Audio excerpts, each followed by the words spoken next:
Madam పిల్లలు తమ వయసుకు బట్టి ఎన్ని క్యాలరీల ఫుడ్ అవసరం పడుతుంది? సో అందులో పెద్ద బ్రహ్మ విద్య ఏమీ ఉండదండి. సో పిల్లలకి పొట్ట అనేది చాలా చిన్నగా ఉంటుంది. If you talk about 1 year baby, 1 year బేబీకి అంత కొంచెం ఇంత గిన్నెలో అన్నము పప్పు ఇంత అన్నం ఇంత కూర వేస్తే వాళ్ళకి సరిపోతుంది. కానీ మనము తెలుగు స్టేట్స్లో చూస్తుంటాం లేడీస్ పెద్ద పెద్ద గిన్నెలో నిండా కలిపేసి 1 hour 2 hours పెడతారు. ఇలా డంప్ చేయకూడదు. అలాగే 2 years బేబీకి let's say 2 idlis or 1.5 idlis సరిపోతాయి. 3 yearsకి కూడా 2.5 ఇడ్లీస్ సరిపోతాయి. సో గ్రాడ్యువల్గా పిల్లలు పెరుగుతున్నప్పుడు కొంచెం వాళ్ళకి పెంచుతూ పోవాలి. దాంట్లో మనం ఎక్కువ మోతాదులో ఇవ్వాల్సిన అవసరం ఉండదు. పిల్లల రిక్వైర్మెంట్ అనేది తక్కువగా ఉంటుంది, గ్రోత్ అనేది చాలా బాగుంటుంది అనమాట. మనం ఎప్పుడు క్వాంటిటీ చూడకూడదు, క్వాలిటీ ఆఫ్ ఫుడ్ అనేది చాలా ఇంపార్టెంట్.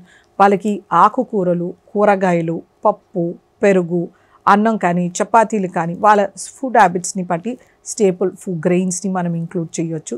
డైలీ 1 ఫ్రూట్ ఇవ్వడము, 1 గ్లాస్ పాలు.